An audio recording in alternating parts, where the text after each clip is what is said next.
Good morning everybody, and happy Friday. Can you believe how fast this month is going past?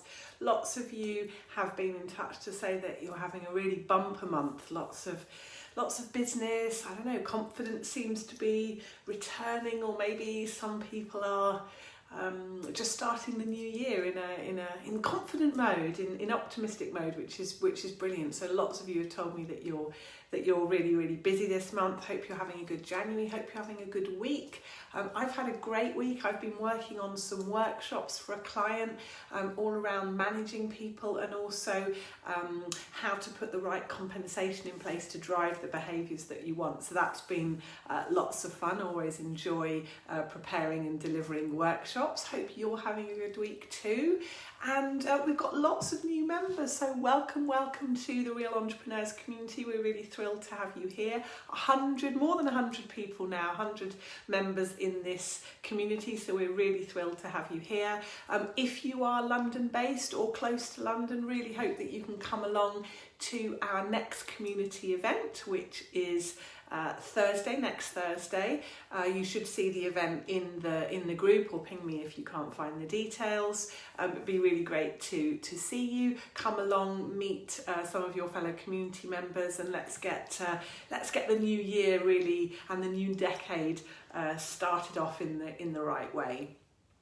Today we are looking at step 2 in my TEDx. So last week we were looking at the first step of my 3-step process that I talk about in my TEDx talk. So last week was all about getting really clear about what you're good at. And that is going back to kind of first principles, if you like, remembering why you started your business. One of the tools that I suggested that you use, or that you consider, is a profiling tool to help you get really clear about where you get your energy from, what drains you, and what really puts you in your flow, in the zone, and also enables you to look at the people that you work with as well in a different light. So a number of you have been in contact to get yourself profiled, so we've started talking about energies, which is always fun.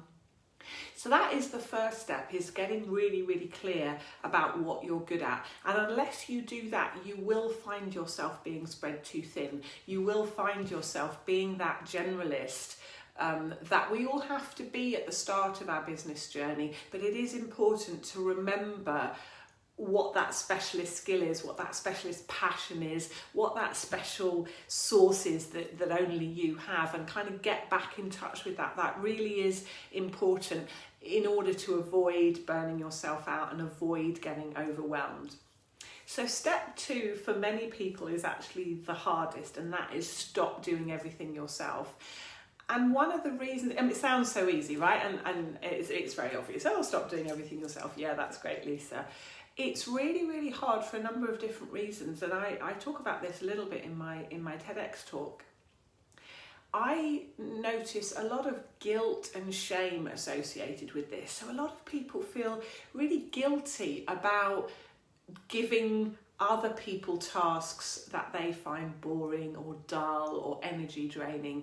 And that's because even though we know intellectually that we're all different, it still feels like if I really don't enjoy doing something, it's really difficult to give it to somebody else. And even when that other person tells you it's okay, I actually really enjoy it, it's kind of difficult for us to understand that. And so there's a lot of guilt about giving away the boring stuff, or about getting people to do jobs that maybe you don't want to do or you don't have time to do. And I notice that a lot in the coaching conversations that I have with clients, that this guilt really stops us from growing, really stops us from getting in touch with what we're really good at. We also feel like it's selfish if we are just focused on those bits that we enjoy, where we're adding the most value. But as I mentioned last week, you've got to put your business hat on. You're a director of your business, and you've really got to think about it like that. Like, what does my business need? What is the most important thing for my business? And so it's not being selfish to really stop doing everything yourself, because if you are trying to do everything yourself, not only will you burn yourself out and and risk getting completely overwhelmed, but your business will actually suffer because you're being spread too thin, because you're just trying to do too many different things. So there is somebody in this community that I have mentioned before, Sophia, and I just want to tell you a little bit about her story, and I'm going to get her into this group to talk about it herself as well. But let me just give you an example of her. So when I met her a couple of years ago, she was in a really difficult place in her business. She was running a children's charity, Clear Sky, and she was really finding it very difficult. She talked about sort of falling out of love with it, and she was considering leaving because she wanted to start something else, and she was kind of getting really frustrated. She loved a lot of what she did, but she was getting really frustrated with getting involved in lots of things that she didn't really enjoy. And we had a kind of coaching conversation, and I said to her, well, rather than leaving and giving it all up, why don't you get somebody in to do all the bits that you're not really enjoying, essentially to run the charity for you, and you can focus on the bits that you're good at, the fundraising, going out there, spreading the words, connecting with people. That's her profile, and that puts her in her flow. And so she went out and she found a wonderful lady called Anna to come in and run the charity. And the amazing thing is that then when I went up to meet with Sophia and Anna and to run a session between the two of them to help them in terms of how they were going to work together, Sophia picked me up from the station, and I said, what do you want to get out of today? And she said, well, Anna's doing brilliant. She's taken loads of things off my plate. But what I really want is for her to take it all. I want her to take it all. But I don't know if I can really say that. And that's where that kind of guilt and shame came in. So I was like, okay, well, let's just see. And when we got into the room and we started talking, and I said to Sophia, please tell me what you told me in the car. And she kind of looked at me like, oh, I told you that in confidence. Why are you bringing that up? So I was like, please just tell Anna. So she said, you're doing a really great job, but I'd really like to give you more. Is that okay? And do you know what Anna said? Anna said, bring it on. It was just an amazing moment. You could see Sophia going, really? Do I really get to have it all my own way? Isn't that a bit selfish? Anna's going to do all this stuff and I just get to do all the sexy bits. That's the amazing thing about when you get really clear about what your profile is, how you're wired, what puts you in flow. You then attract people towards you that will complement you in your business.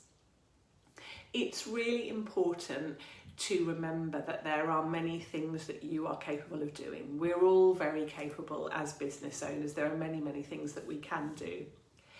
But you do have to look at your time in quite a rigorous way. You do have to ask yourself, is this a good use of my time? And just because you can do something doesn't mean that you should do. You need to start putting a value on an hour of your time. And if you're spending your time doing something that somebody else could do for £20, £30 an hour, is your time worth more than £20 or £30 an hour to your business? What can you achieve in that 1 hour that you're spending doing, let's say, finances, bookkeeping, email? Could somebody else be doing your social media, your diary management? Could somebody else be helping you with some of those tasks and charging you £20 or £30 an hour rather than you spending that time doing that? It's a false economy to say, oh, well, I'll just do it. I'll just get on with it. It means that you're not spending your time doing the things that are most valuable in your business. And in fact, that's one of the main reasons I find, especially at the beginning of people's business journeys, why they don't take anybody on, because they say, I don't have enough money. But actually, if you look at how much of your time are you spending on the bits that you do really well, which is probably the revenue generating bits of your business, you're probably the best person to sell your product or service, especially in the early stages of your business. You're probably, if you don't have a salesperson, you're probably the best person to do that. And actually that's a better use of your time than a lot of the things that you're probably spending your time on. And that gets people stuck because they go, I don't have enough money to hire somebody. And I say, how much of your time are you spending with customers? How much of your time are you spending out there with prospects, talking to people, maybe inviting people to try your product or service? How much of your time are you actually spending on those high value activities? So now maybe you've got a cash flow issue, and so you need to bridge that cash flow issue for 2 or 3 months, but you don't really have an affordability issue, because if you were able to spend more of your time doing that, your business revenues would be going up. So it's a bit of a different way of thinking about things, but I find a lot of people get stuck on that, oh, I'll hire somebody when I'm making more revenue. And my point is, if you hire somebody to do a lot of those, let's call it administrative things, you will be able to spend more time out there with customers and prospects, and then your revenues will grow. So you kind of have to flip it around a little bit. And that is a key thing in terms of stop doing everything yourself. How much of your time are you actually spending on those revenue generating activities, on those high value activities? Most people that I ask that question of, it's 20 or 30% of the time. Imagine that. Imagine what it would be like in your business if you could spend 60 or 70% of your time. As I mentioned in my TEDx talk, I took on a new client a few months ago, and he told me he was only spending 10% of his time. And he's brilliant. He's brilliant on the phone. He's brilliant with people. People want to buy from him. 10% of his time. So he doesn't have an affordability issue. And I would challenge you, if you're telling yourself you can't really afford to take somebody on, just question that. Look at what you're spending your time on, and really think about what you're telling yourself, and look at the levers in your business, because a lot of people get stuck in that and it slows them right down.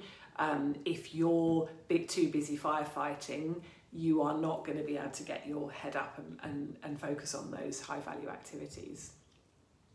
And now we come on to perhaps the most difficult bit, which is letting go. And I know, Rosetta, you put a comment in that's the hardest bit. And I think for a lot of people, it's really hard to let go. It's your baby. It's your, you know it, you care about it. You know, you've built this business up from scratch, and it can be hard to let go.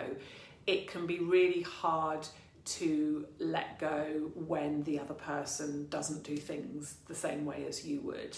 And a lot of business owners, myself included, can be a bit of a control freak. And so it is quite alarming when you give somebody a task and they approach it in a completely different way. And that, again, is actually probably a good thing, because often you're giving people things to do and they are wired differently than you, and you're getting rid of, if you like, maybe that's not a great way of saying it, but you are focusing on the things that you're good at, and you're giving other people the things that they are good at, and therefore they will approach things in a different way. Sometimes you might hire someone that's quite like you, and then maybe they might do things quite like you, but we all have different ways of doing things. And so the trick, if you like, or the key to being able to let go is being really clear about the outcome that you want. What is it that you want a person to achieve? What's the end goal, if you like? What's the deliverable? What's the tangible thing? Don't get so hung up on all of the different steps.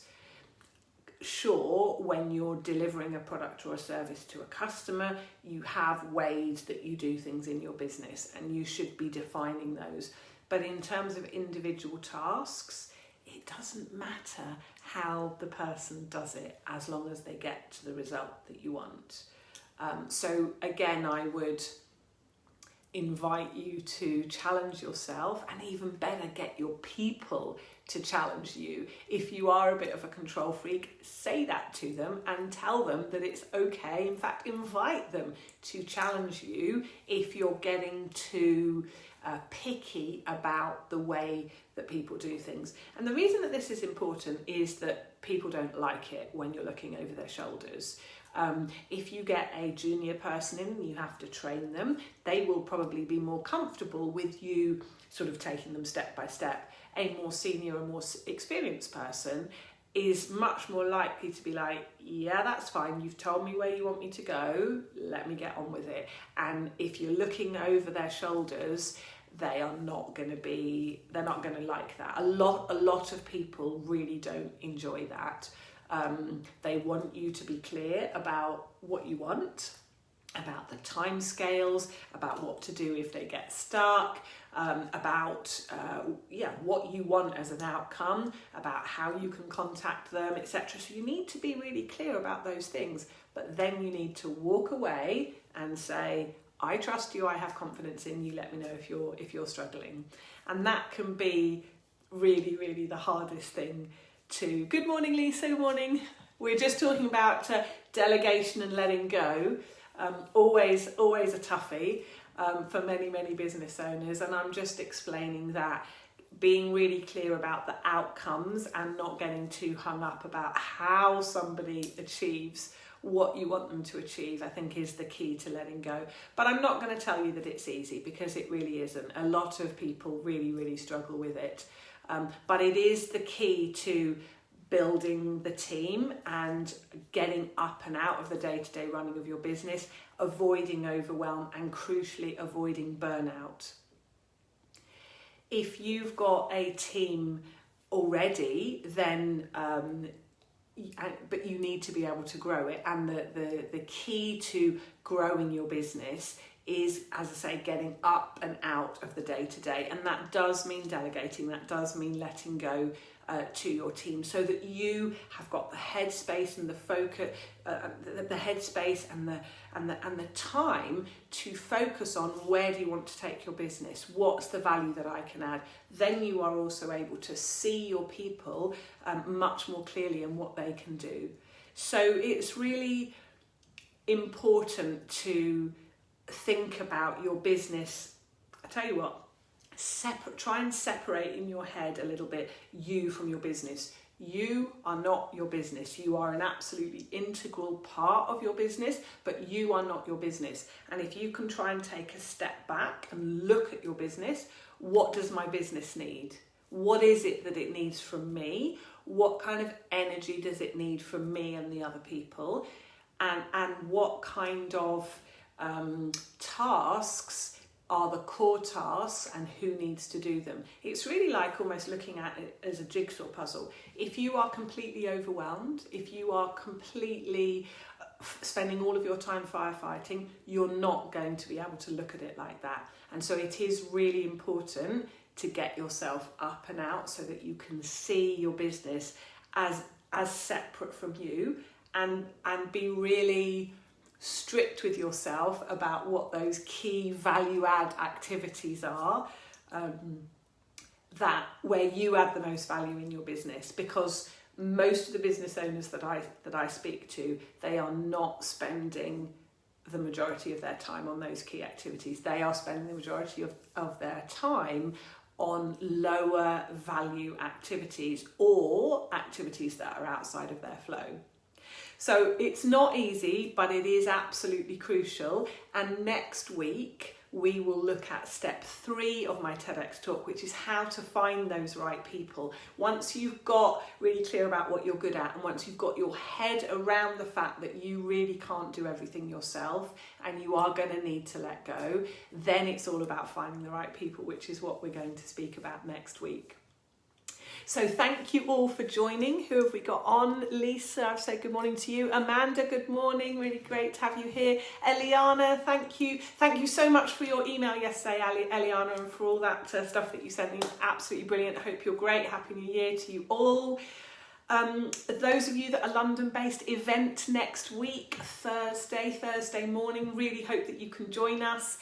We've got some great people already coming, so I hope that you will be able to join also. Get together with some of your fellow community members, and let's get the Roaring 20s started in a really great way. Thank you so much for watching. I hope that was useful. Hope you have a great rest of your Friday and a brilliant weekend. Take care. Speak to you soon. Bye now.